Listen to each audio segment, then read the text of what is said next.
itu semuanya harus bisa masak rendang. Konon katanya Pak, cerita legenda dulu itu adalah tapak seorang raja Pak. Anugerah Pesona Indonesia adalah sebuah kegiatan yang memiliki dampak positif untuk perkembangan pariwisata di seluruh daerah di Indonesia. Wow.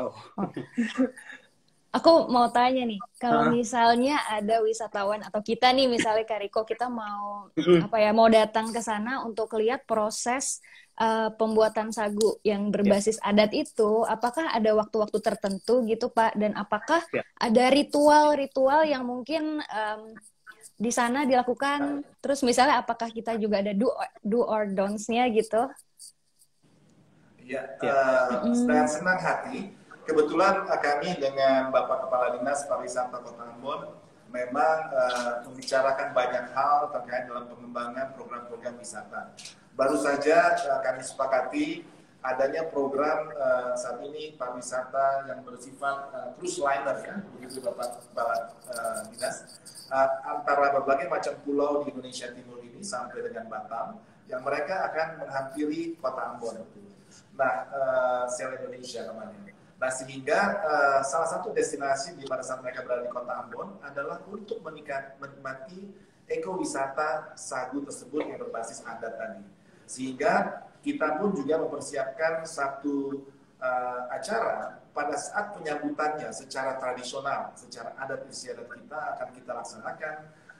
Kemudian bagaimana kita juga menyiapkan pada saat mereka menikmati hidangan yang ada, juga dengan instrumen musik tradisional kita yang disebut dengan gogo buang, karena juga negeri Lutung ini merupakan satu daripada 10 destinasi wisata musik yang ada di Pulau Ambon ini yang telah ditetapkan oleh Dinas Pariwisata Pemerintah Kota Ambon.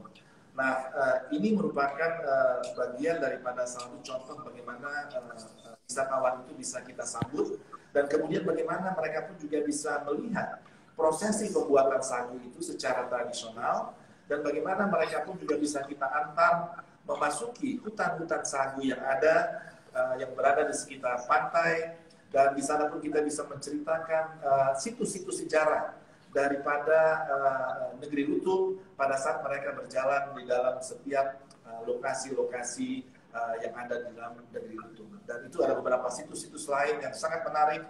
Bahkan ada sebuah cerita percintaan antara satu pasang warga antara satu negeri dengan negeri yang lainnya, negeri Kutumuri dan negeri Lahari. Dan pada saat kisah cinta itu berakhir dengan sebuah kesedihan, maka dia itu air mata daripada seorang wanita ini jatuh kepada batok kelapa, yang akhirnya kumpulan air mata itu menghasilkan sebuah sumber mata air yang bernama air Limita yang ada di negeri Lutung. Nah, ini adalah contoh-contoh daripada situs-situs bersejarah, cerita-cerita daripada perjalanan negeri Lutung yang kita bisa berbagi dengan Indonesia. Menarik Saya banget curiga ya, Bapak Raja kayaknya dosen ini juga kayaknya dosen sejarah kayaknya. Soalnya Raja Oke, mesti kita tahu, masih tahu kan kalau Raja. Nah, saya mau ke Pak Kadis, Pak Riko. Ya. Ini kan Kota Ambon kan hampir tiap tahun selalu mengirimkanlah nominasi di Anugerah Pesona Indonesia, begitu ada untuk ke kategori lain juga, termasuk juga kemarin tuh ada Ambon adalah kota musik atau berbagai destinasi lainnya. Nah, saya mau nanya, ada destinasi lain nggak Pak kira-kira yang juga berpotensi sebenarnya di Ambon, tapi masyarakat Indonesia wajib tahu nih kita apa kira-kira destinasi di sana yang ya. Oke, jadi kita dari pemerintah sendiri, dari dinas itu mengembangkan konsep Al-Bubu, yaitu kita menggunakan alam, budaya, dan buatan, ya. Dan kita tahu ini tahun ketiga kita mengirimkan, kita punya nominasi untuk ikut kompetisi di API Award ini. Pertama kan kita mengajukan branding, ya, branding City of Music. Nah, terus kemarin itu kita ambil untuk kategori Sound of Green, itu di Desa Tuning, kita punya musik. Karena konsep kita ini memang selain kita mengembangkan konsep album alam budaya dan buatan, kita karena kemarin di tahun 2019 oleh UNESCO menetapkan kita 31 Oktober sebagai kota musik. Nah, untuk itu selain kita tahu kita punya potensi alam, kita punya budaya, kita punya buatan, itu kita juga punya satu destinasi underwater yang cukup bagus. Selain itu juga kita juga punya yang satu program yang sudah di-launching oleh Kementerian Pariwisata, yaitu musik tourism. Nah ini yang kita kembangkan melalui desa-desa ini. Salah satu Rutong juga masuk karena dia punya tombol yang spesifik ya di daerah tersebut. Untuk itu kedepannya ini bukan merupakan satu kepuasan kita akan berinovasi melalui digital form yang sudah ada ini. Kita akan berkompetisi untuk dengan kategori-kategori yang lain, Bung Riko maupun Mbak Iren. Jadi ini merupakan satu inovasi dari kita bersama-sama dengan desa. Untuk kedepannya lagi kita berinovasi dengan kolaborasi dengan kategori-kategori yang lain, karena kita melihat kita punya potensi selain Rutong, ada juga desa-desa lain yang punya spesifikasi yang tidak terkalahkan. Itu mungkin yang dari kami itu, Bung Riko. Ya. Masih berhubungan juga, Pak Riko, saya langsung lanjut. Ini ada pertanyaan juga dari salah satu audiens kita. Apa peran pemerintah Ruteng dalam pelestarian sagu? Dalam hal ini kita spesifik ke Rutong ini, Pak. Ya, paling tidak perhatian pemerintah, kan kita nanti dengan dinas terkait ini ceritanya, dengan pertanian. Kita akan kolaborasi bersama dari Dinas Pariwisata dengan pertanian. Karena contoh seperti yang kita sudah turun, kita survei dari dinas, itu perlu kita bekerja sama dengan dinas terkait. Peran pemerintah untuk kita lebih mengembangkan, karena kita sudah tahu di Rutong sekarang lagi dibangun rumah produksi pembuatan sagu yang bersifat tradisional. Nah ini yang peran pemerintah, setelah dibuat kita akan bikin link untuk kita bisa marketnya, pasarnya. Nah, tapi perlu kita siapkan juga packaging yang cukup bagus. Nah, jadi pemerintah tidak diam aja. Kita lihat desa punya kreativitas, inovasi yang dibuat oleh desa. Kita akan nanti berkoordinasi dengan instansi terkait. Di dalam hal ini ada Perindak di dalam sisi kemasannya, instansi teknisnya di pertanian. Jadi sama-sama kita akan fokus untuk bisa lebih mengembangkan dia. Jadi ini merupakan pariwisata kan tidak bisa bergerak sendiri. Ada sektor-sektor pengerjaan lain juga yang turut berperan dalam mensukseskan pariwisata Kota Ambon. Menarik. Menarik. Kalau aku pengen nanya lagi nih sama Bapak Raja. Sebenarnya ini ada pertanyaan. Beberapa wisata berbasis ekowisata yang saya kunjungi selalu menyediakan konsep masak dan cara penyajian dengan cara tradisional. Terus yang aku mau tanya, kira-kira ada nggak sih kuliner khas dari Ambon atau Kota Rutong sendiri gitu? Dan ada lagi pertanyaannya, bagaimana dengan di sana, bisa diceritain nggak sih proses, mungkin proses ininya ya Pak, kayak secara singkat, step by step-nya tuh, pertama kalau misalnya pengolahan sagunya tuh seperti apa, dan mungkin hasil olahannya menjadi produk apa aja gitu. Iya, sangat menarik sekali pertanyaannya. Tentunya memang saat ini di Negeri Rutong kita mengembangkan turunan daripada pengolahan sagu ini. Pertama-tama adalah dari sisi tepung sagunya ini sudah kita buat dalam bentuk kemasan. Dan kita berikan branding Sagu Negeri Rutong. Karena memang orang bilang yang ada lawang daripada Sagu Negeri Rutong. Dia putih bersih seperti hati kita, tetapi juga rasanya itu sehat, tapi juga luar biasa. Nah yang kedua, kita kembangkan semacam seluruh warga Indonesia ini kan suka makan mie ya, ada mie ayam dan sebagainya. Maka kita supaya kita bisa menjadi bangsa yang sehat, dari Rutong kita usulkan untuk mie itu dibuat dari sagu. Karena sagu itu memiliki kualitas yang juga untuk kesehatan yang baik bagi tubuh kita. Nah sehingga kita membuat mie sagu, di mana ayamnya tadi diganti dengan ikan, yaitu ikan momar yang kita olah dengan sambal nanas. Karena kebetulan di Rutong ini nanasnya ini besar-besar, sangat juicy dan enak sekali. Nah, sehingga kita buat sambal nanas menjadi topping daripada mie sagu sehat, kita bilang mie sagu sehat dari Rutong.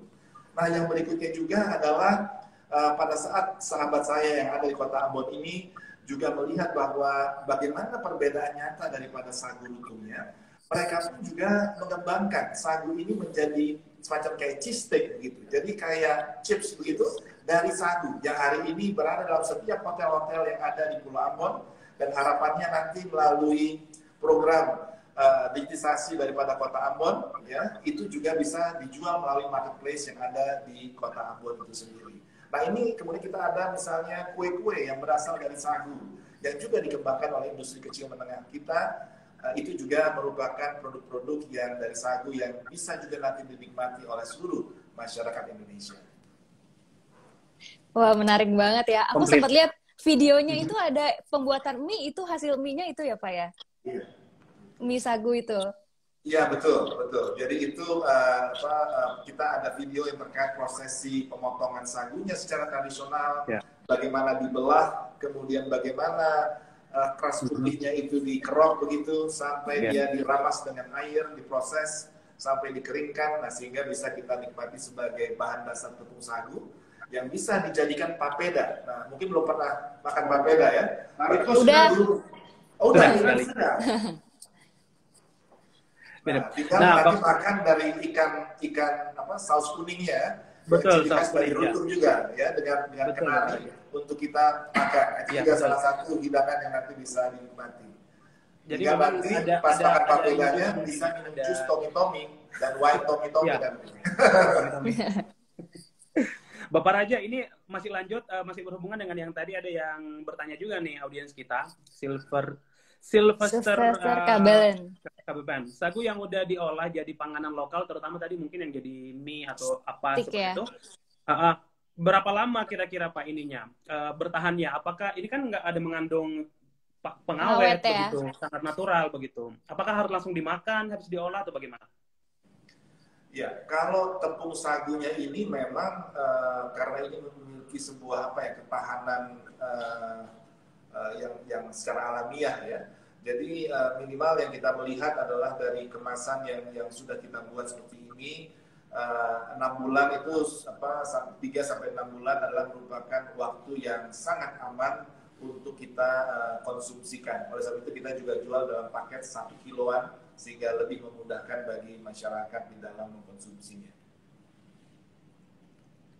Siap. Sedangkan kalau yang cheese steak tadi atau steak sagunya tadi memang juga dalam hitungan juga yang sama. Ya, baik. Menarik ya ternyata membahas tentang ekowisata ini. Saya tidak expect bahwa ini ternyata jauh lebih dalam ya Kak Iren ya. Ya. Apa namanya? Ya, detailnya pengolahannya yang tadinya juga diberdayakan oleh masyarakat lokal di sana begitu. Nah, saya juga mau menyapa nih teman-teman sudah bergabung. Ada dari Lampung tadi ke Milo Pesawaran mereka bergabung. Mungkin mereka mau nyuri tips mungkin dari Kota Ambon nih gimana caranya untuk promosi. Terus ada juga dari Sumatera Utara, terus ada dari NTT tadi yang bergabung, termasuk juga dari Provinsi Papua. Terima kasih ya. Nah, saya mau ke Bapak Kadis, saya mau nanya lagi, Pak, kira-kira kalau misalnya dari pihak pemerintah nih Pak, ada nggak sih sebenarnya yang menjadi kendala begitu dalam mengangkat nama dari si Rutong ini? Apa yang masih belum terlaksana begitu, dan mungkin ada plan ke depannya ini harus digitalisasi atau mungkin ada semacam festival yang diadakan di sana begitu Pak? Oke. Ya, sangat menarik ya Pak Riko ya. Memang kita punya PR ke depannya dari dinas sendiri ya, karena kita lihat tahu bahwa ini program daripada API ini merupakan inovasi yang luar biasa ya untuk menjadi perhatian pada desa-desa wisata yang ada di Kota Ambon. Untuk pemerintah sendiri kita tahu memang banyak kekurangan yang kita harus ke depannya lebih sejak nanti selesainya COVID ini kita harus ke depan langkah-langkah itu kita sudah strategi kita sudah pikirkan ya. Paling tidak itu yang saya bilang kita harus membangun sinergitas dengan OPD yang lain, sektor yang lain untuk menunjang program-program daripada pemerintah sendiri. Begitu pun juga khusus untuk para wisata ya. Dan saya juga banyak mesti berkolaborasi dengan komunitas-komunitas, dengan pelaku-pelaku usaha terutama di bidang tourism untuk kita sama-sama untuk memproses, mempromosikan dan juga dalam hal ini ruang kita sendiri harus membangun jaringan pentahelix di dalamnya ya, karena kami tahu kami tidak bisa bergerak sendiri. Nah ini yang saya banyak sebelum saya duduk sebagai kepala dinas ya, saya sudah bangun jaringan itu dengan PHRI, dengan Asita, stakeholder lain yang untuk menunjang para wisata Kota Ambon. Untuk itu PR yang cukup banyak besar sekali dari saya ini, saya kedepannya itu perlu berkolaborasi, Riko. Jadi Bang Riko ini menjadi catatan buat saya. Saya rasa nanti setelah COVID 2023 kita sudah mulai masuk kepada tahap untuk normal ya. Di normal ini kita langkah-langkah yang kita ambil itu cukup. Contoh di dalam yang tadi saya dengan Pak Praja ngomong tentang Share Indonesia. Di dalam pasca COVID ini kita sudah mengambil langkah ini karena luar biasa. sekian banyak 24 yacht yang masuk ke kita dengan turisnya dan 7 negara, ini sangat dampaknya luar biasa. Hampir 60 orang yang masuk ke kota Ambon di tanggal 1 sampai 4 Agustus. Ini dengan kondisi yang ada, tapi kita harus welcome karena ini kesempatan ini merupakan multiplier effect buat sektor yang lain, ya. Tapi tidak menutup kemungkinan ke depan PR buat saya juga untuk saling bisa berkolaborasi supaya kita sesuatu itu lebih wow, lebih fantastik dan lebih viral gitu kemana-mana. Itu yang mungkin menjadi catatan bagi kami di dinas. Jadi saya rasa ini saya tidak bisa bekerja sendiri, saya mau dukungan daripada stakeholder yang lain. Gitu.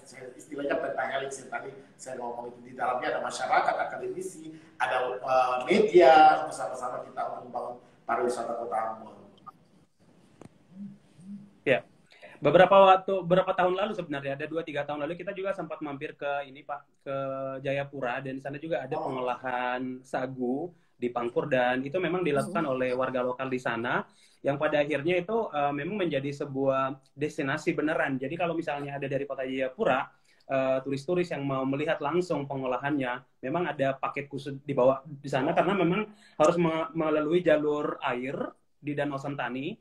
Jadi mereka harus menyewa kapal begitu. Nah mungkin kedepannya juga itu bisa menjadi masukan ya Pak, ya semacam ada tour package lah yang menarik yang bisa dikelola oleh pemerintah di sana, sehingga mungkin si ekowisata Rutong ini bukan hanya sekedar untuk menyaksikan aja bagaimana diolah, tapi semacam ada story juga yang tadi yang disebutkan Bapak Raja. Itu semuanya detail bisa diceritakan dalam satu kegiatan begitu ya Pak ya. Nah sekarang menyambung silakan, tadi Kak Riko kan bilang ya, maksudnya di Papua juga ada proses pangkur sagu dan lain sebagainya itu. Ya. Sebenarnya saya pengen tanya lagi ke Bapak Raja lagi, untuk pengolahan sagu negeri Rutong yang berbasis adat itu, apakah saat pengolahannya itu yang berpartisipasi, apakah harus misalnya keturunan raja atau misalnya harus orang-orang tertentu gitu Pak yang ada dalam proses pengolahan sagu berbasis adat itu Pak? Karena kan kalau misalnya sempat lihat di videonya kan kayak misalnya ada ibu-ibu yang pakai bajunya juga adat ya, maksudnya apakah memang ya orang-orang tertentu yang memang bisa dalam proses ikut serta dalam proses pengolahan sagu berbasis adat negeri Rutong ini gitu? Ya. Pertanyaan yang sangat baik sekali. Pertama-tama, lahan-lahan sagu yang ada ini itu terbagi ke dalam tanah-tanah dati, atau dengan kata lain biasanya di dalam negeri kami itu terdiri daripada berbagai macam mata rumah atau keluarga besar. Yang misalnya ada mata rumah Mas Maitela, Talahatu, Telepari dan sebagainya. Itu terbagi dalam 4 soa, ya. 4 kepala soa. Jadi dari itu Mas Maitela, Talahatu, kemudian Makatita dan Lesi Lawalata. Nah itulah merupakan mata rumah di dalam negeri Rutong. Nah kemudian dari setiap soa itu, lahan-lahan yang ada di dalam negeri kami itu terbagi dalam tanah-tanah dati, ya. Nah sehingga, ataupun dusun-dusun begitu kira-kira. Nah sehingga setiap pengolahan daripada sumber daya alam yang terbagi ke dalam tanah-tanah dati tersebut itu dikelola oleh keluarga tersebut ataupun mata rumah di dalam setiap dati, sehingga dikoordinir oleh kepala dati bersama dengan anak-anak datinya di dalam mengolah sumber daya alam. Jadi ada yang terkait dengan lahan yang sagu itu sendiri, dengan lahan yang terkait dengan cengkeh, lahan dengan pala, sampai dengan buah-buahan seperti durian dan nanas. Nah, sehingga mereka yang menyelenggarakannya. Prosesi adat itu terjadi pada saat kami melaksanakan kegiatan sasi. Sasi itu adalah, itu bisa merupakan kegiatan baik di laut maupun di darat, di mana kita melarang selama satu jangka waktu tertentu untuk misalnya sagu itu dipotong ataupun diolah, karena adanya proses konservasi daripada alam baik itu di darat maupun di laut. Nah, di dalam prosesi sesasi tadi itu memang harus diselenggarakan oleh pimpinan adat seperti saya sendiri, dan juga seluruh komponen daripada pihak-pihak dari sisi adat yang akan menyelenggarakan prosesi sasi tersebut. Baik itu penutupannya maupun pada saat kita membuka sasi sehingga mereka kembali lagi bisa melaksanakan prosesi daripada pemotongan dan pengolahan sagu, ataupun seperti taripan dan juga lobster yang ada di laut dan sebagainya. Oke, Wow. menarik ya. Detail. Tadi ada yang komen juga kayaknya berarti kita juga bisa datang ya Pak, maksudnya kalau misalnya kita mau lihat prosesnya itu wisatawan bisa Pak. Boleh. Nanti betul sekali tadi seperti Mas Riko sampaikan bahwa memang sebenarnya saya 3 tahun lalu atau 2,5 tahun lalu dengan Bapak Ketua Dinas ini sudah ingin mempersiapkan sebuah paket-paket tour